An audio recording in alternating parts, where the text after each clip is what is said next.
St Joseph's College. Like a sandstone fortress, Joey's has been dominating Hunters Hill for 125 years. These paddocks are breeding grounds for wallabies. Rugby wallabies. It's a fortunate life for 1,000 boys. These days, boys of every colour. The splendid thing about private education is that Indigenous kids from really disadvantaged backgrounds come to a school like this, put their blazers on, put their ties on, and they get swept along with the tide of high expectation that schools like this have for their children, black or white, poor or rich.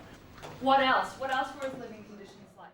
Founded by the French Morris brothers, their mission has always been to care for the disadvantaged. So that's why they've begun this radical experiment.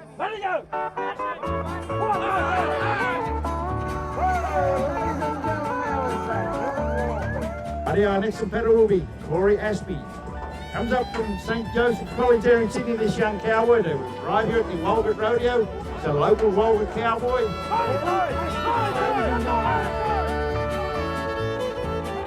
They call this place the Wild West.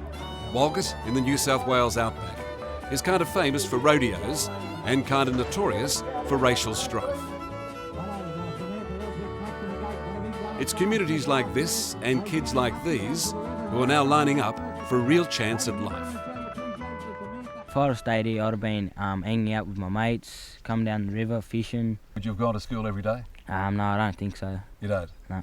Yeah, I just wanted to go down there, get a good education and go good in sports.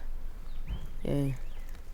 Now this pretty little country school, St Joseph's Primary School, has become the main recruitment centre for the big college, St Joseph's College, 700 k's away in Sydney. And the chief recruiting officer is an old Catholic priest who lives across the road there. In this educational revolution, they simply call him Father PJ. Blessed are you, Lord, the God of all creation. See, I had one boy. He had not passed, he was in year 10, had not passed an exam. Yet underneath, he said, best, always attended school, very respectful. He said, because if I go on like this, I'm finished. I fell in love with him because he's a terrific kid. He come to me and said he wanted to go to Joey's. We didn't even know he was going. Father PJ already had him brainwashed to go there, so we sort of had no option. Father PJ is the unpaid talent scout. He's already selected a dozen of these raw, rough round the edges kids, sending them from the banks of the muddy Barwon River to the discipline and the dormitories of Joey's. It's the answer. It's the way out, because then they can stand on their own feet, make their own life, do their own thing, and do it in their way. And we just back them up.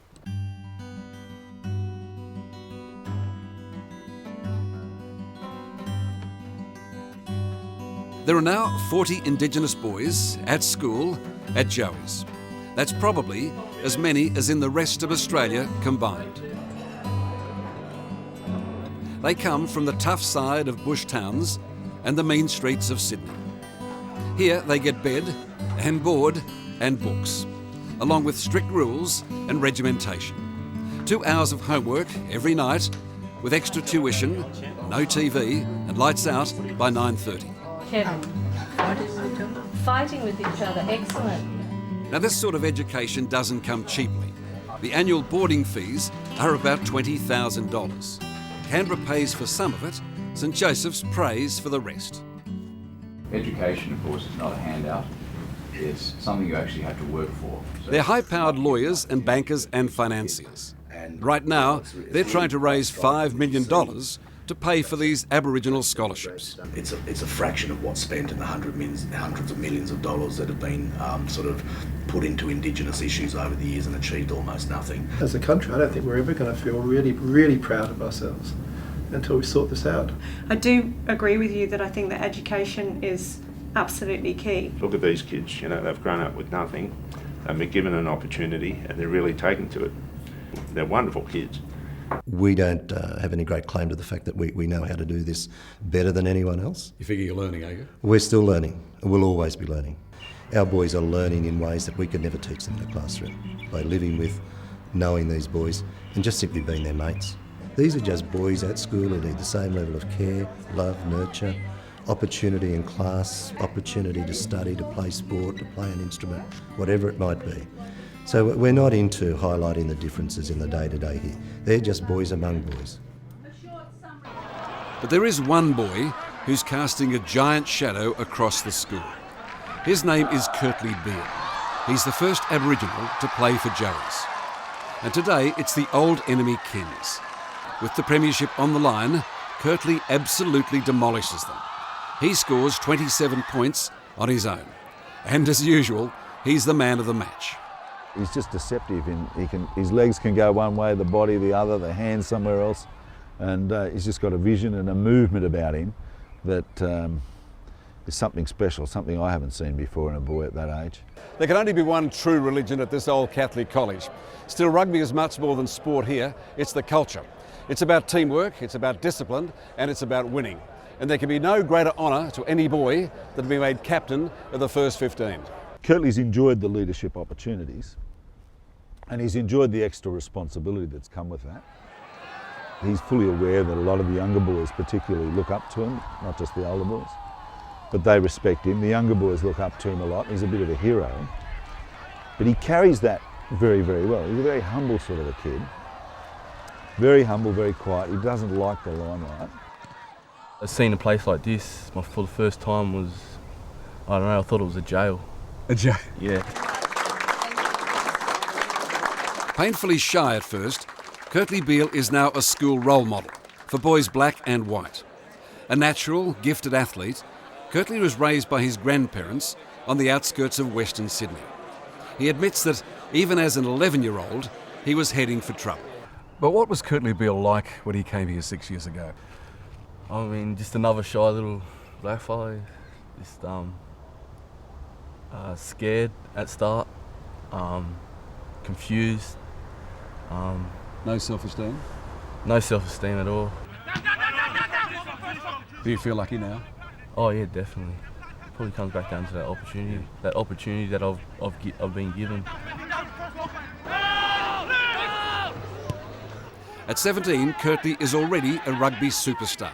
He's captain of the Australian schoolboys side. Some say he's the best prospect, not just in Australia, but the world. But this Joey's scheme is about much more than sport. While Kurtley wants to captain the Wallabies, Centimetres squared, well done. Ricky wants to be Prime Minister. He's now a straight A student who heads the debating team, and this year he duxed French. I've always had ambition since I was little. What do you want to do? I know you're young, but do you have any idea? I've thought about it for a while, and I suppose I want to be Prime Minister. And I know that's a big leap and that's a huge goal, but I think I can do it. And the fact that I want to get out there and I want to be an example where I can show people that you can do what you want if you try your hardest, and you can always do your best. You can do anything, and you've just got to try for it and want it really bad. The Walgett mob are going home for the long weekend. Slim Dusty serenades them all the way. Looking forward, looking back, I've come a long way down the track. Riding shotgun, keeping an eye on them and a shoulder when they need it, is Craig Duncan, the liaison teacher. It's everything. It's virtually like mum, dad, brother, uncle, everything to those guys. It's like I'm the person that they come to if they're having problems or they're sad. It's the extended families that these kids miss most. It's been 6 weeks since they've seen their real mums. Looking forward, looking back.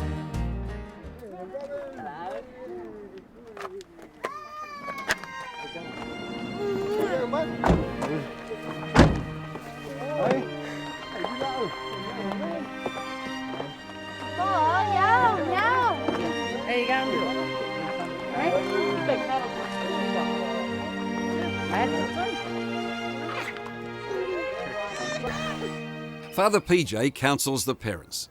It's an emotional wrench for them too. But they know that this is their children's passport out of Walgett. Do you feel lucky? I feel real lucky.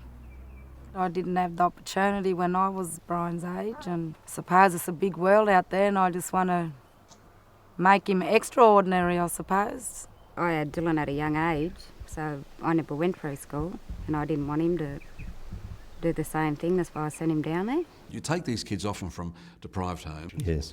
Yeah. You board them, you feed them, you teach them. How is that different from the stolen generation? What we're doing is not imposition, right?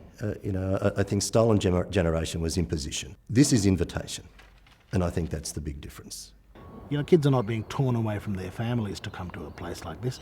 Kids are being encouraged by their poor mothers to come to places like this, because their mothers realise and their grandparents realise that without embarking on this kind of high-achieving road, we're not going to turn our situation around. She sat me down and she was in tears. This was, I suppose, because she knew I was going to go, whether I wanted to or not, sort of thing. But she was in tears and she said, coming from where I come from, there's not much opportunity to do well, and she doesn't want me to be average. She wants me to score my best, and I suppose she made me see the opportunity in coming here and coming to a big school and meeting new people from all around Australia. We always get a phone call before the end of the semester. Have you got my report card yet? Have you got my report card? Tell me my marks, and they're just so excited, Do you feel lucky, Wendy, as a mum, as a parent? Do you feel lucky that your two boys have had this chance? Very, because it's going to open a lot of doors for the two boys. It's just an opportunity they'll never get again, and make the best of it. It seems that Corey is a born leader, and not only of the Walgett boys. He's also captain of the 14A's rugby team. And it's a mark of this young man that he got every vote in the team except his own. I was just shocked when I first heard that 14 blokes voted for me to be captain of the side. So yeah, I was just shocked. But I felt very proud of myself as well. I think I'm a role model to Aboriginal people and non-Aboriginal people at the moment. Especially my cousins, they look up to me, I think, now. Walgett hasn't even woken up, but these kids certainly have. They love coming home, yet they can't wait to get back to Joey's, and what for them is now the main game.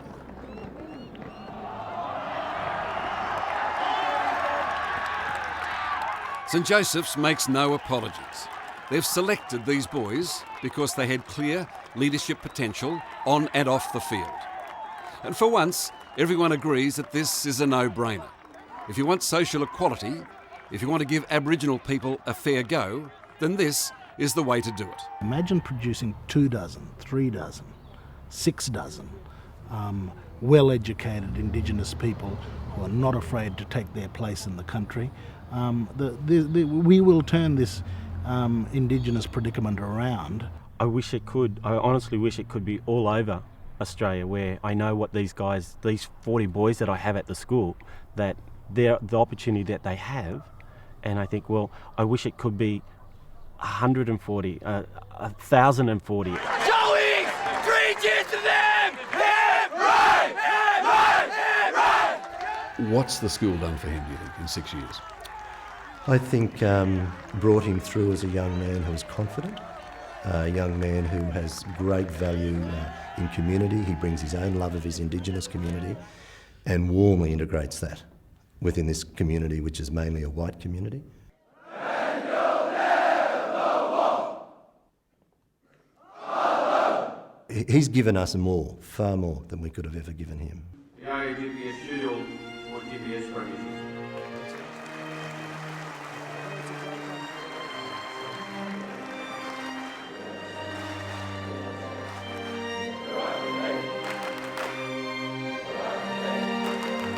Looking for